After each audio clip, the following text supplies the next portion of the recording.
Oxford Academy. Tuition for SSLC 9th Standard, 10th Regular and Holiday Batches.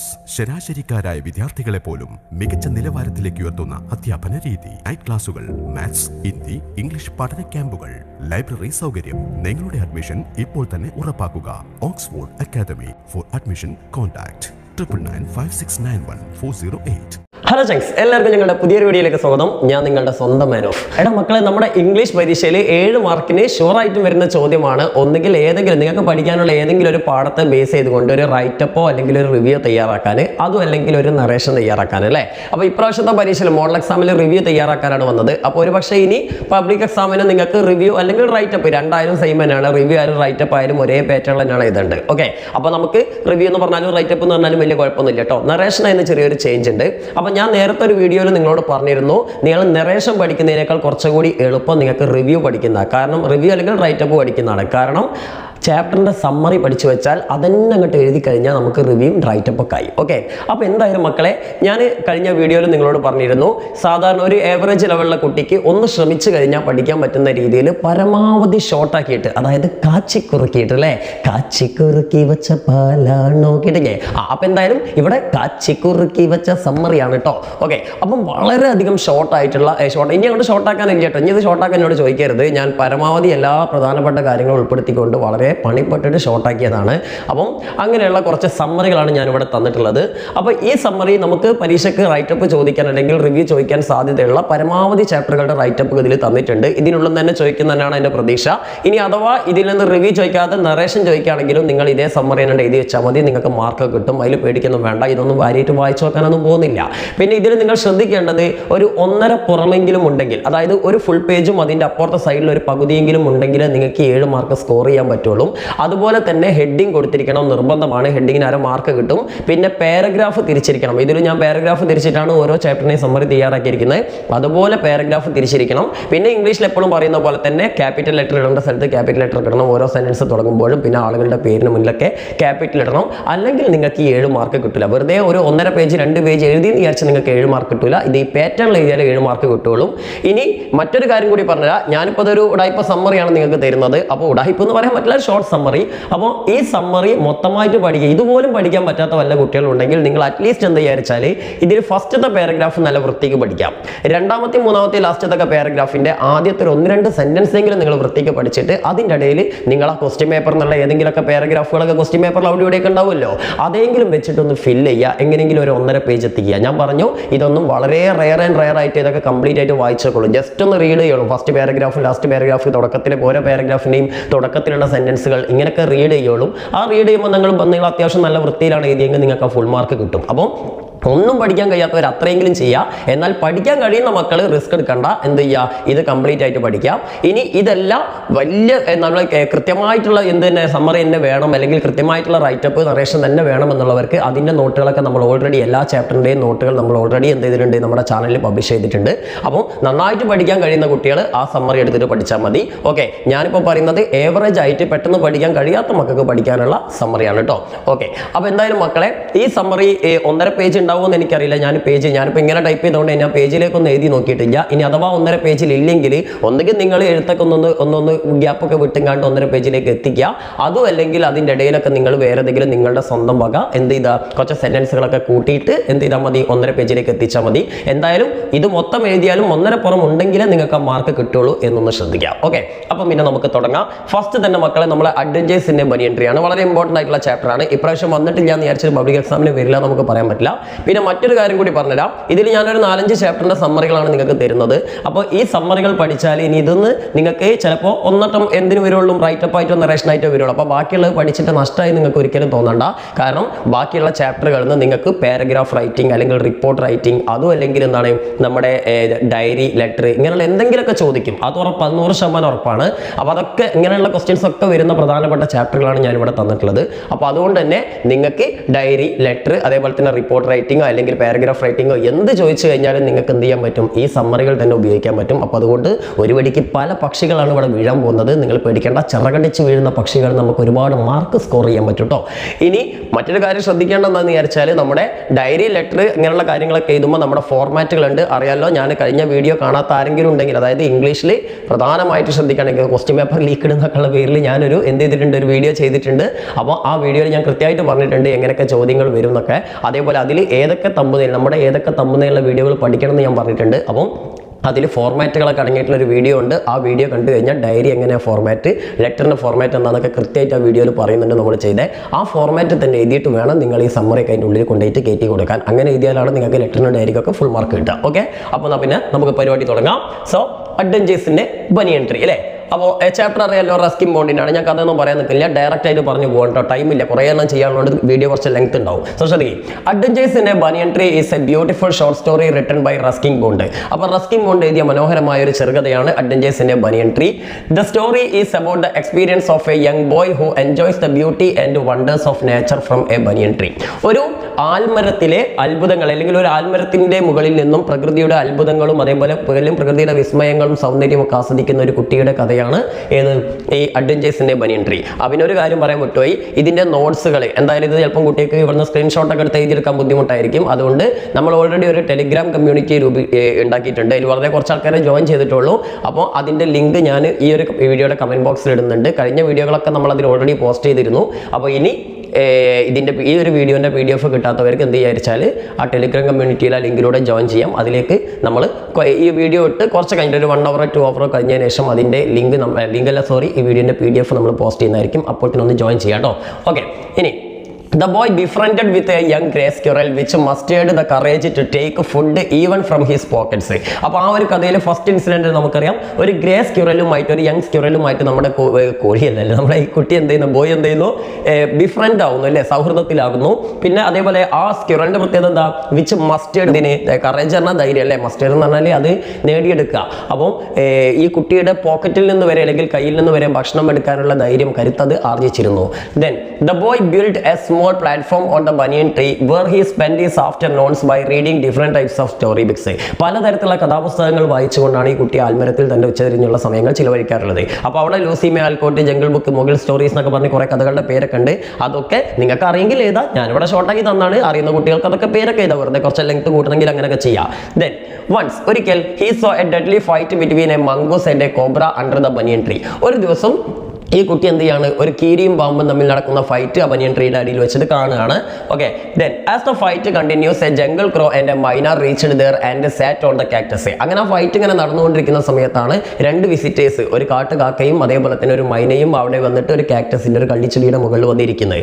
അപ്പോൾ ഈ ഒരു രംഗം ഞാൻ ഒറ്റ പാരഗ്രാഫിൽ കൊടുത്തിട്ടുള്ളൂ കേട്ടോ. നിങ്ങൾക്ക് ഇത് വേണമെങ്കിൽ കുറേ പാരഗ്രാഫിൽ എക്സ്പ്ലെയിൻ ചെയ്തത്, നമ്മുടെ ടെക്സ്റ്റ് ബുക്കിൽ കുറേ കാര്യങ്ങളുണ്ട് അല്ലേ. പാമ്പിന്റെ നീളം പറയുന്നുണ്ട്, 6 feet ലോങ് ആണെന്ന് പറയുന്നുണ്ട്, അത് 3 feet ആയിട്ടില്ല, അതിന്റെ ഹുഡ് വിടർത്തി സ്പ്രെഡ് ചെയ്ത് നിൽക്കുന്നുണ്ട് എന്ന് പറയുന്നുണ്ട്, കീരി 3 feet ലോങ് ആണെന്ന് പറയുന്നുണ്ട്, ഗ്രേ മംഗൂസ് ആണെന്ന് പറയുന്നുണ്ട്, രണ്ടുപേരും നല്ല സൂപ്പർബ് ഫൈറ്റേഴ്സ് ആണെന്ന് പറയുന്നുണ്ട്, പാമ്പിന്റെ സാക്സിൽ വെനം ഉണ്ടെന്ന് പറയുന്നുണ്ട്. അപ്പോൾ അതൊക്കെ വേണമെങ്കിൽ നിങ്ങൾക്ക് എഴുതാം, എഴുതിയിട്ട് എക്സ്പാൻഡ് ചെയ്ത് എഴുതാം. പക്ഷേ ഞാനിവിടെ ഷോർട്ട് സമ്മറി ആണല്ലോ ഉദ്ദേശിക്കുന്നത്, അതുകൊണ്ടാണ് പരമാവധി ഷോർട്ട് ആക്കിയത്. Then unfortunately the crow got a strike from the cobra and died its own. പക്ഷെ നിർഭാഗ്യവശാൽ, അൺഫോർച്ചുനേറ്റ്ലി ആണ് നിർഭാഗ്യവശാൽ എന്നാണ്, നിർഭാഗ്യവശാൽ നമ്മുടെ കാക്കക്ക് പാമ്പിന്റെ സ്ട്രൈക്ക് കൊത്ത് കിട്ടുകയാണ്. അങ്ങനെ പാമ്പ് മയ്യത്താവാണ്, കാക്കക്ക് കൊത്തിട്ടാണ് കാക്ക മയ്യത്താവണം അല്ലേ. ഇതിന് അടുത്ത് എന്താ സംഭവിക്കുന്നത്, ബട്ട് ദ ക്ലവർ മൈന kept A distance from the snake. അപ്പോൾ കാക്കക്ക് അപകടം പറ്റിയത് കണ്ടപ്പോൾ നമ്മുടെ മൈന ബുദ്ധിമാനാണ്, മൂപ്പർ എന്ത് ചെയ്തു എന്ന് പറഞ്ഞത്, കുറച്ച് ഡിസ്റ്റൻറ്റ് വിട്ടുന്നു പാമ്പിന്റെ അടുത്തേക്ക് പോവാതെ അല്ലേ. Then it was really a battle of champions. തീർച്ചയായും അതൊരു ചാമ്പ്യന്മാരുടെ പോരാട്ടമായിരുന്നു. കീരി മോശമല്ല, പാമ്പും മോശമല്ല അല്ലേ. Then though the cobra fought well. നമ്മുടെ കോബ്ര നന്നായിട്ട് ഫൈറ്റ് ചെയ്തു കേട്ടോ. പക്ഷെ എന്താ വെച്ചത്, it couldn't win over the swift movements of the mongoose. മംഗൂസിന്റെ സ്വിഫ്റ്റ് മൂവ്മെന്റ്സ്, അതിവേഗതയിലുള്ള മൂവ്മെന്റ്സിനെ ജയിക്കാൻ പാമ്പിന് കഴിഞ്ഞില്ല. അറ്റ് ലാസ്റ്റ് അവസാനം the mongoose killed the cat, killed and dragged the snake to the bushes. അപ്പോൾ ആ പാമ്പിനെ കൊന്നു, എന്നിട്ട് അതിനെ വലിച്ചയച്ച് കുറ്റിച്ചെടികൾക്കിടയിലേക്ക് കൊണ്ടുപോയി. Then the myna gave him a cry of congratulation and flew away. മൈനയാണെങ്കിൽ ഒന്ന് കരഞ്ഞുകൊണ്ട് നമ്മുടെ കേരിയെ പുകഴ്ത്തി കൺഗ്രാറ്റുലേറ്റ് ചെയ്തുകൊണ്ട് അതും പറന്നുപോയി. Okay, then the boy frequently took a white rat which his grandfather had bought from bazaar to the banyan tree. അപ്പോൾ ഇതിൽ അടുത്തൊരു രംഗം എന്ന് പറഞ്ഞാൽ നമുക്കറിയാം, നമ്മുടെ അണ്ണാൻ കുഞ്ഞ്, അതായത് ആൽമരത്തിലെ അണ്ണാൻ കുഞ്ഞ് എന്ത് ചെയ്തിട്ടുണ്ട്, 3 വെളുത്ത അണ്ണാൻ കുഞ്ഞുങ്ങളെ പ്രസവിച്ചു അല്ലേ. ആ ഒരു സംഭവമാണ് നമ്മളെ ഏലിയൻ ആയിട്ടുള്ള ഒരു ഡിങ്കോൾഫിക്ക സുഡാൾഫിക്ക ആയിരുന്നു അല്ലേ. അപ്പോൾ എന്തായാലും ശ്രദ്ധിക്ക്, അണ്ണാര കണ്ണാവ. അപ്പോൾ എന്താ നമ്മൾ പറഞ്ഞത്, നമ്മുടെ ഇയാൾ ഗ്രാൻഡ് ഫാദർ എന്ത് ചെയ്യുന്നു പറഞ്ഞാൽ, മുത്തശ്ശൻ, കുട്ടിയുടെ മുത്തശ്ശൻ ബസാറിൽ വെച്ചിട്ട് ഒരു നല്ല വെളുത്ത എലിയെ കൊണ്ടുവന്നിരുന്നു. ആ എലിയെ നമ്മുടെ ചെക്കൻ ഇടക്കിടക്ക് ഫ്രീക്വന്റ്ലി ഇടക്കിടക്ക് ആൽമരത്തിലേക്ക് കൊണ്ടുപോകാറുണ്ടായിരുന്നു എന്നാണ് പറഞ്ഞത്. Soon the rat made A relation with one of the squirrels. അങ്ങനെ അവസാനം എന്ത് ചെയ്തു, നമ്മുടെ ആൽമരത്തിലെ ഒരു അണ്ണാൻ കുഞ്ഞുമായിട്ട് അല്ലെങ്കിൽ ഒരു അണ്ണാറക്കുട്ടിയൊക്കെ അണ്ണാറക്കണ്ണനുമായിട്ട് നമ്മുടെ ആര്, ഈ വെള്ള എലി സൗഹൃദത്തിലാവാണ് അല്ലെ, റിലേഷൻഷിപ്പിലാവാണ് അല്ലെ. നിങ്ങളുടെയൊക്കെ ഭാഷയെ പറഞ്ഞാൽ റിലേഷൻഷിപ്പ് എന്നല്ലേ പറയല്ലേ, റിലേഷനിലാവാണ്. അതോട് കൂടിയിട്ട് അവർ ഒന്നാകുകയാണ് സുഹൃത്തുക്കളെ, ഒന്നാവുകയാണ്. ഇനി എന്തൊക്കെ സംഭവിക്കില്ലേ, ആഫ്റ്റർ എ ഫ്യൂ ഡേയ്സ്, കുറച്ച് ദിവസം കഴിഞ്ഞപ്പം എന്താ സംഭവിച്ചത്, the boy found 3 baby squirrels in a hole of the banyan tree so fast. എന്താ സംഭവിച്ചത്, കുറച്ച് ദിവസം കഴിഞ്ഞ് നമ്മുടെ കുട്ടി നോക്കുന്ന ആൽമരത്തിന്റെ പൊത്തിന്റെ ഉള്ളിൽ 3 വെളുത്ത അണ്ണാൻകുട്ടികൾ അല്ലേ. Then all of them are white, അതായിരുന്നു സംഭവം അല്ലേ, എല്ലാം വെളുത്തിട്ട്. Then his grandfather told him that the white rat might be their father അല്ലേ. അപ്പം നമ്മളെ മുത്തശ്ശന് കാര്യം മനസ്സിലായി, എന്താ അച്ഛനാണ് അത്ര, അച്ഛൻ മുത്തശ്ശനല്ല കേട്ടോ, ആര്, ഈ വെളുത്ത എലിയാണ് അണ്ണാൻ കുഞ്ഞുങ്ങളുടെ അച്ഛനെന്ന് മുത്തശ്ശൻ കണ്ടുപിടിച്ചു അല്ലേ, എന്നിട്ട് പറഞ്ഞു കൊടുത്തു. അപ്പം വളരെ ഷോർട്ടായിട്ടാണ് ഈ സമ്മറി തയ്യാറാക്കിയത്. എന്നാൽ കഥയിലെ പ്രധാനപ്പെട്ട ഇൻസിഡന്റുകളൊക്കെ ഉൾക്കൊള്ളിച്ചിട്ടുണ്ട്. അപ്പം ഇതെങ്കിലും നിങ്ങൾ പഠിക്കുക. ഇനി ഇതിൽ ചെറുതാക്കാൻ പറയരുത്. ഇതിൽ വേണം നിങ്ങൾക്ക് ഇനി ആൽമരത്തിലെ വിസിറ്റേഴ്സ് ആയിട്ടുള്ള പക്ഷികളെ കുറിച്ച് പറയാൻ കുറേ ഇൻസിഡന്റുകളുണ്ട്. അതൊക്കെ വേണമെങ്കിൽ പറയാം, അല്ലെങ്കിൽ ഇത്രയും പഠിച്ചോളി. ഓക്കെ, ഇത് പഠിച്ചാൽ തന്നെ നിങ്ങൾക്ക് മാർക്ക് ഫുള്ള് കിട്ടും. പക്ഷേ അത് 1.5 പേജിലേക്ക് എത്തണമെന്ന് മാത്രം, 1.5 പേജ് ഉണ്ടാവുന്നതാണ് എൻ്റെ പ്രതീക്ഷ.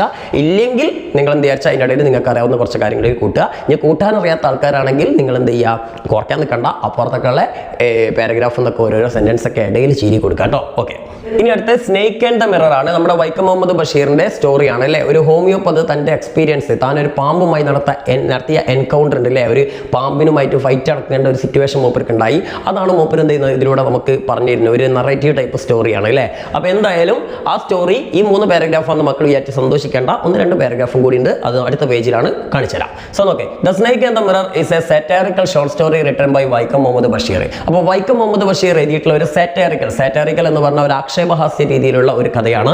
Then the story is about a young homoeopath who happens to meet an encounter with a snake. ഒരു പാമ്പുമായി അപ്രതീക്ഷിതമായിട്ട് മൽപ്പിടുത്തത്തിൽ ഏർപ്പെടേണ്ടി വന്നാൽ, എൻകൗണ്ടർ ചെയ്യേണ്ടി വന്നിട്ടുള്ള ഒരു ഹോമിയോപ്പതിന്റെ സ്റ്റോറിയാണത്. Then it was a hot summer night about 10 o'clock. അപ്പോൾ പാതിരാത്രി 10 മണിക്ക്, ആ നല്ല ചൂടുള്ള ഒരു വേനൽക്കാല രാത്രിയായിരുന്നു. The doctor reached his rented room after having meals from the restaurant. അപ്പോൾ ഹോട്ടലിൽ നിന്നൊക്കെ ഭക്ഷണമൊക്കെ കഴിച്ചിട്ട് മച്ചാൻ എന്ത് ചെയ്തു, തന്റെ റൂമിലേക്ക് തിരിച്ചെത്തി എന്നാണ് പറഞ്ഞത്. അതൊരു റെന്റഡ് റൂം ആയിരുന്നില്ല, വാടക വീട്ടിലേക്കാണ് എത്തിയത്. He had just set up his medical practice and his earnings were meager. അപ്പോൾ മച്ചാനാണെങ്കിൽ തന്റെ ജോലിയൊക്കെ, ഹോമിയോപ്പതാണ്, ഡോക്ടറാണ്, പക്ഷേ ജസ്റ്റ് ഡോക്ടറായിട്ട് ജോലിക്ക് ചേർന്നിട്ടുള്ളൂ. അതുകൊണ്ട് അയാളുടെ ഏണിങ്സ്, സമ്പാദ്യമൊക്കെ വളരെ മീഗർ, വളരെ തുച്ഛമായിരുന്നു. Then he had about 60 rupees in his suitcase along with some other shirts, dhotis and one solitary black coat. Solitary എന്ന് പറഞ്ഞാൽ 1 black coat. ഓക്കെ, അപ്പോൾ പാവം മച്ചാൻ്റെ അടുത്ത് അധികം സമ്പാദ്യങ്ങളൊന്നും ഇല്ല. ആകപ്പാട് സ്യൂട്ട് കേസിനകത്ത് 60 രൂപയേ ഉള്ളൂ. അതേപോലെ തന്നെ എന്താണ്, പിന്നെ കുറച്ച് വസ്ത്രം, കുറച്ച് ഡ്രസ്സും, കുറച്ച് ധോത്തി, കുറച്ച് മുണ്ടുകളും, പിന്നെ ആകപ്പാടുള്ള ഒരു ബ്ലാക്ക് കോട്ടും പിന്നെ പുറത്ത് പോകുമ്പോഴേ. Then the house was not electrified. ഞാൻ അതിനും വലിയ ദാരിദ്ര്യമാണ്. ആ വാടക വീടാണ്, വാടക വീട്ടിലാണ് കറണ്ടും ഇല്ല. Okay, it was too hot inside to sleep. കറണ്ടില്ല, പിന്നെ ഫാനൊന്നും ഉണ്ടാവില്ലല്ലോ, അതുകൊണ്ട് ഉള്ളിൽ ഭയങ്കര ചൂടായിരുന്നു. പുറത്തെ തന്നെ സമ്മർ സീസൺ ആണല്ലോ. Then so he lit a beedi and sat on a chair near the table looking at the large mirror there. Okay, അപ്പോൾ ദാരിദ്ര്യവാസിയാണെങ്കിലും സൗന്ദര്യം നോക്കണതിൽ യാതൊരു കുറവുണ്ടായിരുന്നില്ല. എന്താ സംഭവിച്ചത്, ഏതായാലും ഉറക്കം കിട്ടുന്നില്ല. മൂപ്പരെന്ത് വിചാരിച്ചാൽ ഒരു ബീഡിയൊക്കെ കത്തിച്ചും കണ്ട് അവിടെ ഒരു ചെയർ ഉണ്ടായിരുന്നു. ആ ചെയറിന്റെ മേലിരുന്നു. ഒരു ഇതിന്റെ ടേബിളിന്റെ മുന്നിലാണ് ആ ചെയർ ഉള്ളത്. ആ ടേബിളിന്റെ മേലെ വലിയൊരു മിറർ ഉണ്ടായിരുന്നു. ആ മിററിലേക്ക് ഇങ്ങനെ അന്തം വിട്ട് കുന്തം പോലെ നോക്കി കണ്ടാണ് മച്ചാൻ ഇരിപ്പ്. Okay, then he was A great admirer of beauty. അപ്പോൾ എല്ലാ ചെറുപ്പക്കാരും നമ്മുടെ മല്ലൂസിനെ പോലെ തന്നെ ഇദ്ദേഹം ഭയങ്കര സൗന്ദര്യ ആരാധകനായിരുന്നു. Then looking at the mirror, അപ്പോൾ ഈ കണ്ണാടിയിലേക്ക് നോക്കുന്ന സമയത്ത് he found himself that he was so handsome. അതുമല്ല കൊള്ളാലോ കളിയില്ലേ. അപ്പോൾ നമുക്കൊക്കെ തോന്നുന്ന മാതിരി തന്നെ നമ്മളൊക്കെ കണ്ണാടിയിൽ നോക്കുമ്പോൾ നമുക്ക് തോന്നാറുണ്ടല്ലോ, ഇന്നെ കണ്ടിട്ട് ഇപ്പോൾ ഷാറൂഖ് ഖാന്റെ മാരിയുണ്ട്, അമിതാഭ് ബച്ചന്റെ മാരിയുണ്ട്, അല്ലെങ്കിൽ ദുൽഖർ സൽമാന്റെ മാരിയുണ്ട് എന്നൊക്കെ നമുക്ക് തോന്നും അല്ലേ. പക്ഷേ ശരിക്കും പറഞ്ഞാൽ ഇടിവെട്ടി അല്ലെങ്കിൽ കരിഞ്ഞ ഷാറൂഖ് ഖാനും കരിഞ്ഞ ദുൽഖർ സൽമാൻ ആയിരിക്കും നമ്മൾ റിയാലിറ്റിയിൽ അല്ലേ. പക്ഷേ നമുക്കങ്ങനെ തോന്നും. നമുക്കങ്ങനെ തോന്നുന്നതിന് ഇപ്പം എന്താ ഓക്കെ. അപ്പോൾ എന്തായാലും നമ്മുടെ ഹോമിയോപ്പതിന് തോന്നി അയാൾ ഭയങ്കര മൊഞ്ചനാണെന്ന്, ഭയങ്കര ഹാൻസം ആണെന്ന് അല്ലേ. ദെൻ എന്താ, he then decided to keep his attractive smile always on his face and to shave daily. അപ്പം തന്നെ മൂപ്പര് ഭയങ്കര ഒരു തീരുമാനമൊക്കെ എടുത്തു. എന്താ തീരുമാനം എടുത്ത്, ഞാൻ ഭയങ്കര ഗ്ലാമർ ആണല്ലോ, അതുകൊണ്ട് ഇനി എപ്പോഴും ഞാൻ എന്ത് ചെയ്യും, ഞാൻ പുഞ്ചിരിക്കുമ്പോൾ ഭയങ്കര അടിപൊളിയാണ് എൻ്റെ സ്മൈൽ, അട്രാക്റ്റീവാണ്. അതുകൊണ്ട് എൻ്റെ ഈ ആകർഷണീയമായ പുഞ്ചിരി എപ്പോഴും മുഖത്തെ നിലനിർത്തണം. അതേപോലെ തന്നെ എനിക്ക് എന്നും ഷേവ് ചെയ്യണം, ഞാൻ ഷേവ് ചെയ്താൽ ഭയങ്കര സുന്ദരനാണ് എന്നൊക്കെ അയാൾ തീരുമാനിക്കുകയാണ്. Then he frequently heard some noises on the roof. അപ്പോൾ ആ സമയത്തൊക്കെ റൂഫിന്റെ മേലെ തട്ടുമ്പോഴാണല്ലേ ഓടിട്ട വീടല്ലേ അതിന്റെ മേലെ നിന്ന് എന്തൊക്കെ സൗണ്ടുകൾ അയാൾ ഇങ്ങനെ ഇടക്കിടക്ക് കേൾക്കുന്നുണ്ട്. പക്ഷെ എന്താ പ്രശ്നം? ബട്ട് ഈ ഡിഡിൻ മൈൻഡ് ഇറ്റ്. പക്ഷെ അയാൾ അത് മൈൻഡ് ആക്കുന്നില്ല. കാരണം thinking that it might be the regular traffic of rides. മേലെ ഇഷ്ടം പോലെ എലികൾ ഇങ്ങനെ അങ്ങോട്ടും ഇങ്ങോട്ടും ട്രാഫിക് നടത്തലുണ്ട്, അങ്ങോട്ടും ഇങ്ങോട്ടും ഇങ്ങനെ സഞ്ചരിക്കലുണ്ട്. അപ്പോൾ ആ സൗണ്ടാന്ന് വിചാരിച്ചിട്ട് ഇയാളത് മൈൻഡ് ചെയ്തില്ല. ഓക്കെ, സംഭവം എന്താണെന്നുള്ള നമുക്കറിയാലോ അല്ലേ. He then drummed of marrying A women doctor with plenty of medical practice. അപ്പോൾ ഇച്ചങ്ങായിക്ക് എന്തായാലും ഉറക്കം കിട്ടില്ല, എന്നാൽ പിന്നെ സ്വപ്നം കണ്ടുകൊണ്ട് കൂട്ടാന്ന് വിചാരിച്ചിട്ടുണ്ടാവും അല്ലേ. നമ്മളൊക്കെ അങ്ങനെ തന്നെയാണല്ലേ, വെറുതെ ഇരിക്കുമ്പോൾ ഇങ്ങനെ സ്വപ്നം കാണും അംബാനി ആവണതും അതേപോലെ തന്നെ ഐശ്വര്യ റായിനെ കല്യാണം കഴിക്കണമൊക്കെ. എന്തായാലും മച്ചാൻ അതേപോലെ തന്നെയാണ്. മൂപ്പർ എന്താ ചെയ്തത്? ആദ്യം സുന്ദരനാണ് എന്നൊക്കെ തീരുമാനിച്ച് എന്ന് ഷേവ് ചെയ്യണം എന്നൊക്കെ പറഞ്ഞു. പിന്നെ മൂപ്പര് പറയണത് മൂപ്പർക്ക് ഒരു കല്യാണം കഴിക്കണമെന്ന്. കല്യാണം കഴിച്ചാലും പോരെ, എങ്ങനെയുള്ള പെണ്ണിനെ കല്യാണം കഴിക്കണം? മൂപ്പര് എന്തായാലും ദരിദ്രവാസിയാണ്. അപ്പോൾ അങ്ങനെയുള്ള പെണ്ണിനെ കെട്ടിയിട്ട് കാര്യമില്ലല്ലോ, രണ്ടാളും കൂടി പിന്നെ രണ്ട് ദരിദ്രവാസികൾ എന്തുണ്ടാക്കാനല്ലേ. അപ്പോൾ അതുകൊണ്ട് തൽക്കാലം നല്ല പൈസക്കാരി ആയിട്ടുള്ള നല്ലോണം പ്രാക്ടീസ് ഉള്ള എപ്പോഴും എന്താണ് മെഡിക്കൽ പ്രാക്ടീസ് ഒക്കെ ഉള്ള ഒരു ഡോക്ടർ പെണ്ണിനെ തന്നെ കല്യാണം കഴിക്കണമെന്നാണ് മൂപ്പരുടെ പൂതി. ഓക്കെ, അതൊക്കെ തന്നെ ആണല്ലോ അല്ലേ നമ്മുടെ മലയാളികളുടെ ഒരു സ്വഭാവം. ഡോക്ടർക്ക് ഡോക്ടർ തന്നെ വേണം, എഞ്ചിനീയർക്ക് എഞ്ചിനീയർ തന്നെ വേണം. അപ്പോൾ അങ്ങനെ ഒരു ഇതുണ്ട്. ആ ഒരു സംഭവത്തേക്കാണ് ബഷീർ ഇവിടെ കളിയാക്കുന്നത്. Then okay, he wished that she would be fat because he made any mistakes she couldn't be able to catch him. അത് കൊള്ളാലോ കളി. അപ്പോൾ എന്താ വെച്ചാൽ ഇയാൾ അത്യാവശ്യം കുരുത്തക്കേടാ തോന്നുന്നുണ്ട്. അപ്പോൾ അയാൾ പറയണത് തൻ്റെ ഭാര്യ തടിച്ചായിരിക്കണം. അപ്പോൾ പൈസക്കാരി മാത്രം പോരാ, നല്ല തടിച്ചായിരിക്കണം. എന്തിനാണ്? ഇയാൾ എന്തെങ്കിലുമൊക്കെ കുരുത്തക്കേട് കളിക്കുകയാണെങ്കിൽ ഇയാളുടെ പുറകെ ഓടി വരാൻ പറ്റില്ല. ഓക്കെ, ഇയാളുടെ പുറകെ ഓടി വന്നിട്ട് ഇയാളെ പിടിക്കരുത്, അല്ലെങ്കിൽ കൂപ്പിനിട്ട് അടി കിട്ടും അല്ലേ. So okay, soon he heard a loud thud on the floor. അപ്പോൾ ഇതൊക്കെ ആലോചിച്ചുകൊണ്ട് നിൽക്കുമ്പോൾ ഇയാളുടെ ഈ തള്ളു കേട്ടിട്ട് മേലക്കുന്ന ആൾക്ക് സഹിച്ചില്ല തോന്നുന്നുണ്ട്. പെട്ടെന്ന് താഴെ ഒരു വലിയ സൗണ്ട് കിട്ടും. ഓക്കെ, എന്താ before he could do anything, അയാൾക്ക് എന്തെങ്കിലും ചെയ്യാൻ കഴിയുന്നതിന് മുമ്പ്, ഞെട്ടിത്തെരിച്ച് എഴുന്നേൽക്കാൻ കഴിയുന്നതിനൊക്കെ മുന്നായിട്ട് എന്താ സംഭവിക്കണേ? A fat snake coiled on a shoulder. ഒരു തടിച്ച മാമ്പം കണ്ട് കസേരമ കൂടി കയറിയിട്ട് ഇയാളുടെ ഷോൾഡറിൽ വന്നിരുന്നു. ഓക്കെ, ഇപ്പോൾ പരമശിവന്റെ അവസ്ഥയാണ് ഇയാൾക്ക് അല്ലേ. Then okay, he stood motionless. അയാൾ അനങ്ങാതെ നിന്നു. If he moved a little the snake would bite him. Would എന്നുണ്ട് കേട്ടോ. ഓക്കെ, അയാൾ ഒരു തുള്ളി അനങ്ങിയിട്ടുണ്ടെങ്കിൽ എന്താ സംഭവിക്കുക? ആ പാമ്പ് എന്തായാലും അയാളെ കടിക്കും. Then and if it happened, ഇനി അഥവാ അത് സംഭവിച്ചാൽ, എന്ത് സംഭവിച്ചാൽ, അഥവാ കടി കെട്ടി കഴിഞ്ഞാൽ ഹി വുഡ് ഷുവർലി ഡൈ. അവരെന്തായാലും മരിക്കും. എന്താ കാരണം? Because there were no medicines in the room. റൂമിനകത്ത് ഒരു മെഡിസിനും ഇല്ലാന്ന്. ഡോക്ടറാണ് അത്ര doctor. Okay, then okay, he realised himself that he was a foolish doctor. അപ്പോഴാണ് മൂപ്പർക്ക് മനസ്സിലായത് ഞാൻ സുന്ദരനല്ല കേട്ടോ, ഞാൻ മണ്ടനാണെന്ന്. ഓക്കെ, അപ്പോൾ അയാൾ സ്വയം അയാളുടെ അവസ്ഥ തിരിച്ചറിഞ്ഞു അല്ലേ. Then his mind was very active. പക്ഷേ അയാളുടെ മൈൻഡ് വളരെ ആക്റ്റീവ് ആയിരുന്നു. He അട്ടേർഡ് the name of God in mind. അതല്ലെങ്കിൽ നമ്മൾ അങ്ങനെയല്ലേ, പാലം കടക്കോളം നാരായണ, പാലം കടന്ന പൂരായണ എന്ന് പറഞ്ഞ മാതിരി ഒരു അപകടം വരുമ്പോഴാണ് നമുക്കൊക്കെ ദൈവവിശ്വാസമൊക്കെ കൂടുക. എന്തായാലും ഈ സമയത്ത് അയാൾക്ക് ഉറക്ക ദൈവമേ എന്ന് വിളിക്കാൻ പറ്റില്ല. അപ്പോൾ അയാൾ മനസ്സിൽ ദൈവത്തിന്റെ പേര് ഇങ്ങനെ ഓർത്തു. Then fortunately then snake turned its hood away from him. അപ്പോൾ ദൈവം രക്ഷിച്ചാണോ എന്താണെന്നൊന്നും അറിയില്ല. എന്തായാലും ഇയാളുടെ ഭാഗ്യം കൊണ്ട് പാമ്പ് പെട്ടെന്ന് ആ പാമ്പിന്റെ പത്തി എന്ത് ചെയ്തു? തിരിച്ചു. And it moved towards the mirror. എന്നിട്ട് അത് പതുക്കെ ആ കണ്ണാടി ഉണ്ടല്ലോ ഇയാളുടെ മുന്നിലായിട്ട് ആ കണ്ണാടിയുടെ നേർക്കണ്ട് നീങ്ങി. Then to enjoy its own beauty. അപ്പോൾ പാമ്പ് ഇയാളെക്കാട്ടി വലിയ കോഴിയാന്ന് തോന്നുന്നുണ്ട്. പാമ്പ് എന്ത് ചെയ്തു? പാമ്പ് നേരെ ഈ മേശന്റെ പുറത്ത് കണ്ടിട്ട് മേശപ്പുറത്ത് നിന്നാണ്ട് അവിടെ പത്തിയും വിളർത്തിങ്ങാണ്ട് തന്റെ ഗ്ലാമർ നോക്കിയിരിക്കുകയാണ്. വല്ലാത്ത ജാതി പാമ്പ്. Then okay, soon the doctor escaped from there. അപ്പം തന്നെ എന്ത് ചെയ്തു? കിട്ടിയ ചാൻസ് മുതലാക്കിയപ്പോൾ ഡോക്ടർ അവിടെ നിന്ന് ചാടി രക്ഷപ്പെട്ടു അല്ലേ. And reached one of his friend's house. നേരെ അയാളുടെ സുഹൃത്തിന്റെ വീട്ടിലേക്കാണ് പോയത്. പിന്നെ സംഭവിച്ച കാര്യമൊക്കെ നിങ്ങൾക്ക് അറിയല്ലോ. Then okay, the next day they returned to the room to remove all his possessions. അങ്ങനെ അടുത്ത ദിവസം വരെ എല്ലാവരും കൂടി ഫ്രണ്ട്സും എല്ലാവരും കൂടി വന്നിട്ട് എന്ത് ചെയ്തു? അയാളുടെ റൂമിൽ നിന്ന് സാധനങ്ങളൊക്കെ എടുക്കാൻ വേണ്ടിയിട്ട് ആ റൂമിലേക്ക് തിരിച്ചെത്തി. But they have nothing left to take. പക്ഷെ അവിടെ ഒന്നും എടുക്കാണ്ടായിരുന്നില്ല. സാധനങ്ങളൊന്നും ബാക്കി ഉണ്ടായിരുന്നില്ല. എന്താ സംഭവിച്ച? പാമ്പ് തിന്നോ? നോക്ക് എന്താ, some thieves had taken all his belongings except his dirty vest as a final insult. ഏതോ കള്ളന്മാർ വന്നുകൊണ്ട് മൊത്തം സാധനങ്ങൾ അടിച്ചു മാറ്റിക്കൊണ്ടിരുന്നു. അയാളുടെ വീട്ടിലുള്ള മൊത്തം ഫർണിച്ചറും അടിച്ചു മാറ്റിക്കൊണ്ടിട്ടുണ്ട്. അയാളുടെ ഡ്രസ്സും പൈസയും ഒക്കെ കൊണ്ടുപോയിട്ടുണ്ട്. പൈസ പറഞ്ഞാൽ മാത്രമൊന്നുമില്ല, ഒക്കെ കൊണ്ടുപോയിട്ടുണ്ട്. എന്നാൽ ഒരു ഫൈനൽ ഇൻസൾട്ട്, അയാൾ അവസാനമായിട്ട് അപമാനിക്കാൻ എന്നോണം അയാളുടെ ഒരു മുഷിഞ്ഞ അടിവസ്ത്രം എന്ന് പറഞ്ഞ ഒരു ഇന്നർ ബനിയനുണ്ട്, വെസ്റ്റ്, അത് മാത്രം അവിടെ തന്നെ ഉണ്ട്. അത് കള്ളെടുത്തില്ല. കുറച്ച് വൃത്തിമേനെ കള്ളനാന്ന് തോന്നുന്നുണ്ട്. അത് മാത്രം ഇയാൾക്ക് വേണ്ടി ബാക്കിച്ചിന്. എന്തായാലും നാണക്കേടായില്ലേ മറ്റുള്ള ചങ്ങന്മാരുടെ ഇടയിൽ. ഓക്കെ, അപ്പോൾ ഇതാണ് നമ്മുടെ സ്റ്റോറി. വായിച്ച് പഠിച്ചോളൂ കേട്ടോ. ഇനി അടുത്ത നമ്മുടെ പ്രോജക്ട് ടൈഗറാണ്. അറിയാലോ, ഇറ്റ്സ് എ മെമ്മോയർ അല്ലേ, ഒരു ഓർമ്മക്കുറിപ്പാണ്. ആരുടെ? നമ്മുടെ സത്യജിത് റായ് എന്ന് പറഞ്ഞ ബംഗാളി ഫിലിം മേക്കർ ഉണ്ട് അല്ലേ, പ്രശസ്തനാണ്. അദ്ദേഹത്തിന് ഗോപിഗൻ ബഗാബൈൻ എന്ന് പറഞ്ഞ ഒരു സിനിമയുടെ ഷൂട്ടിങ്ങിന് വേണ്ടി ഒരു കടുവയെ ആവശ്യമായി വരികയാണ് അല്ലേ. അതിലെ നായകന്മാരായിട്ടുള്ള ഗോപി ബാഗ എന്നിവർ കാട്ടിൽ വെച്ചൊരു കടുവയെ നേരിടുന്ന, കടുവയെ കണ്ടുമുട്ടുന്നുള്ളൂ, ഫൈറ്റൊന്നും ഇല്ല, നമ്മളെ പുലിമുരുകന്മാർ ഫൈറ്റൊന്നും ഇല്ല. എന്തായാലും കടുവയെ കണ്ടുമുട്ടുന്ന ഒരു രംഗമുണ്ട്. എന്തായാലും കടുവല്ലേ, കടുവക്ക് കടുവ തന്നെ വേണമല്ലോ അല്ലേ. അപ്പോൾ അങ്ങനെ ഒരു കടുവയെ വെച്ചിട്ട് ഭാരത് സർക്കസിനാണ് അവർക്ക് കടുവയെ കിട്ടുന്നത്. ആ കടുവയെ വെച്ച് ഷൂട്ടിംഗ് നടത്തുമ്പോൾ ഉണ്ടായ ചില സംഭവങ്ങളാണ് അദ്ദേഹത്തിൽ വിവരിക്കുന്നത്. ആദ്യം ഷൂട്ടിംഗ് ഫെയിലായി, പിന്നെ രണ്ടാമത് സക്സസ് ആയി അല്ലേ. അപ്പോൾ ആ രംഗങ്ങളൊക്കെ പറഞ്ഞുകൊണ്ട് ചിലപ്പോൾ നിങ്ങൾക്ക് റൈറ്റപ്പോ അല്ലെങ്കിൽ എന്തെങ്കിലും പാരഗ്രാഫോ എന്തെങ്കിലുമൊക്കെ ചോദിക്കാൻ സാധ്യതയുണ്ട്. അപ്പോൾ നമുക്ക് നോക്കാം, ശ്രദ്ധിക്കും. Project Tiger is a memoir written by popular Indian film maker Satyajit Ray. പ്രശസ്ത ഇന്ത്യൻ സിനിമാ നിർമ്മാതാവായിട്ട് സത്യജിത് റായിയുടെ ഒരു പ്രശസ്തമായ മെമ്മോയർ ആണ് Project Tiger. The memoir is an account of his experience while shooting a movie with tiger in his film Goopy Gyne Bagha Byne. അദ്ദേഹത്തിന്റെ സിനിമയായ ഗോപികൈൻ ബഗാബൈന്റെ shooting സമയത്ത് ഒരു ടൈഗറുമായിട്ട് നടന്ന ഷൂട്ടിംഗുമായി ബന്ധപ്പെട്ടുള്ള ഒരു എക്സ്പീരിയൻസ് ആണ് അദ്ദേഹം ഇതിൽ പങ്കുവെക്കുന്നത്. ടു ഷൂട്ട് ദ സീൻ, ഈ ഒരു സിനിമ ഷൂട്ട് ചെയ്യുന്നതിന് അല്ലെങ്കിൽ സീൻ ഷൂട്ട് ചെയ്യുന്നതിന് വേണ്ടിയിട്ട് the encounter of a tiger with the heroes Goopy and Bagha, Satyajit Ray got trained tiger with a trainer mister Thorat from the Bharat circus company. അപ്പം ഈ ഒരു ഗോപിയും ബാഗയും തമ്മിലുള്ള ഈ ഒരു ടൈഗറിന്റെ ഷൂട്ടിംഗ് ആ സീനിന് വേണ്ടിയിട്ട് അദ്ദേഹത്തിന് ഭാരത് സർക്കസിൽ നിന്ന് ടൈഗറിനെയും കിട്ടി, അതേപോലെ തന്നെ ടൈഗറിന്റെ ട്രെയിനർ ആയിട്ടുള്ള മിസ്റ്റർ തോററ്റ് എന്ന് പറഞ്ഞൊരു ആളെയും എന്ത് റിംഗ് മാസ്റ്ററെയും അനുവദിച്ച് കിട്ടുകയാണ്. Then mister Thorat and his team reached at Notungram with 2 tigers. അപ്പോൾ ആദ്യമായി ഷൂട്ടിംഗ് നടന്നത് നോട്ടംഗ്രാം ആണ്. ഈ സ്ഥലത്തിന്റെ പേര് ഓർത്തു വെക്കാൻ, ഞാൻ അറിയില്ലെങ്കിൽ എഴുതണ്ട, ഓർമ്മ ഇല്ലെങ്കിൽ എഴുതേണ്ട ആവശ്യമില്ല. അപ്പോൾ എന്തായാലും ലൊക്കേഷൻ എന്തെങ്കിലും ഓർത്ത് വെക്കാം കേട്ടോ. അപ്പോൾ നമ്മുടെ ലൊക്കേഷനിലേക്ക്, ആദ്യത്തെ ലൊക്കേഷനിലേക്ക് 2 കടുവകളുമായിട്ടാണ് തോററ്റും ടീമും വന്നത്. Then Thorat said that he bought 2 tigers because if one failed the other could be used. കൊള്ളാലോ കളി. അപ്പോൾ ഇദ്ദേഹം വളരെ ആത്മാർത്ഥതയുള്ള മനുഷ്യൻ, ആത്മാർത്ഥതയുടെ നിറകുടമാണ് നമ്മുടെ തോററ്റ്. അപ്പോൾ എന്താ ചെയ്തത്, റിസ്ക് എടുക്കേണ്ട ആവശ്യമില്ലാത്തതുകൊണ്ട് അയാൾ 2 കടുവകളായിട്ടാണ് വന്നത്. എന്നിട്ട് അയാൾ പറഞ്ഞു, അഥവാ ഒരു കടുവ ഫെയിൽ ആയാൽ, ആക്ട് ചെയ്യുന്നില്ലെങ്കിൽ രണ്ടാമത്തെ കടുവനെ ഉപയോഗിക്കാം അല്ലേ. ഒന്ന് മമ്മൂട്ടിയാണെങ്കിൽ ഒന്ന് മോഹൻലാൽ, അല്ലെങ്കിൽ മോഹൻലാൽ അല്ലെങ്കിൽ മമ്മൂട്ടി അല്ലേ, ഏതെങ്കിലും ഒരാൾ അഭിനയിച്ചോളും. Then okay, they put a tiger skin collar around the tiger's neck and tied one end of the thin but strong wire to this collar and other end of an iron rod fixed to the ground. അപ്പോൾ നമ്മുടെ പശുവിനൊക്കെ കെട്ടുന്ന മാതിരി ഇവരെന്ത് ചെയ്തു, ഒരു ടൈഗറിന്റെ തന്നെ, കടുവയുടെ തന്നെ തോല് കൊണ്ട് ഉണ്ടാക്കിയിട്ടുള്ള ഒരു പ്രത്യേക കോളർ കടുവയുടെ കഴുത്തിൽ വെച്ചു. അത് ഈ വലിയുമ്പോൾ അറിയാതിരിക്കാൻ വേണ്ടിയിട്ടാണ്. കടുവനായിട്ട് അയച്ചിടാൻ പറ്റില്ല, അയച്ചിട്ട് പിന്നെ ഗോപിയും ഭാഗ്യൊക്കെ കടുവന്റെ ഡിന്നറായി പോകും അല്ലേ. അപ്പോൾ എന്നിട്ട് എന്ത് ചെയ്തു, അതിൽ നല്ലൊരു തിന്നായിട്ടുള്ള ഒരു വയർ, നല്ല സ്ട്രോങ് ആയിട്ടുള്ള ഒരു വയർ, നല്ല മെലിഞ്ഞ, പെട്ടെന്ന് ക്യാമറയിൽ കാണാൻ പറ്റാത്ത ഒരു വയർ എടുത്തിട്ട് അതിനെ കെട്ടിയിട്ട് അതിൻ്റെ ഒരു അറ്റം വലിയൊരു റാഡ്, ഒരു അയൺ റാഡ് മണ്ണിലേക്ക് അടിച്ചിറക്കിയിരുന്നു. ആ അയൺ റാഡിലേക്ക് കെട്ടി, നമ്മൾ പശുവിനൊക്കെ കെട്ടുന്ന മാതിരി. ഇതിനെന്ത് ചെയ്തു, when mister Thorat open the cage the tiger jumped out of the cage with great enthusiasm. അങ്ങനെ നമ്മുടെ തോററ്റ് എന്ത് ചെയ്തു എന്നാ പറഞ്ഞത്, കൂട് അങ്ങോട്ട് തുറന്നു. കൂട് തുറന്നപ്പോൾ നമ്മുടെ കടുവ ഭയങ്കര എന്തൂസിയാസം, ഭയങ്കര ആവേശത്തോടു കൂടി പുറത്ത് ചാടി. കടുവൻ്റെ ജാറ അതിനെ ഫ്രീ ആക്കിയാന്നല്ലേ. കാട് കാണുന്നു, മുളങ്കാട് കാണുന്നു, ബാംബു ഗ്രൂവ് അല്ലേ. അപ്പോൾ എന്നെ വിട്ട് സർക്കസിൽ നിന്ന് എനിക്ക് മോചനം കിട്ടി എന്നുള്ള ആവേശത്തിലാണെന്നുണ്ട് കടുവ കണ്ട് പുറത്തേക്ക് ചാടി.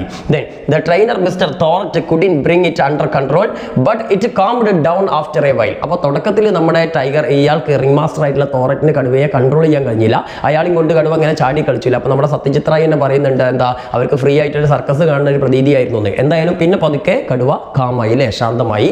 Then they took the required shots but later found that the camera had failed to work and the shots were too dark. അയ്യടാ, എന്താ സംഭവിച്ചത്, അവസാനം കടുവ നടങ്ങിയപ്പോൾ ഇവർ ആവശ്യമായിട്ടുള്ള റിക്വയർഡ് ഷോട്ടുകളൊക്കെ എടുത്തു. പക്ഷേ എന്താ സംഭവിച്ചത്, സ്റ്റുഡിയോയിൽ പോയി നോക്കിയപ്പോഴാണ് ക്യാമറ ഫെയിലായിരുന്നു, വെളിച്ചമില്ല. അങ്ങനെ ആ ഷോട്ടുകളൊക്കെ രണ്ടാമത് എടുക്കേണ്ടി വരികയാണ് അല്ലേ. സോ ഇനി എന്താ രണ്ടാമത് സംഭവിക്കണം നോക്കാം. They decided to shoot the scenes again in a village called Boral. അങ്ങനെ അവർ ലൊക്കേഷൻ മാറ്റി രണ്ടാമത്തെ ഷൂട്ടിംഗിനായിട്ട് അവർ തിരഞ്ഞെടുത്ത ബോറാൽ എന്ന് പറഞ്ഞ കൽക്കത്തയിലെ ഒരു വില്ലേജ് ആണ്. അങ്ങനെ അവിടെ എത്തി. The lorry once again came with Thorat, tiger, steel wire, special collar and iron rod. അങ്ങനെ നേരത്തെ വന്ന അതേപോലെ തന്നെ തോററ്റും 2 കടുവകളും അതേപോലെ തന്നെ അയൺ റോഡും എല്ലാ സാധനങ്ങളും വീണ്ടും എത്തി.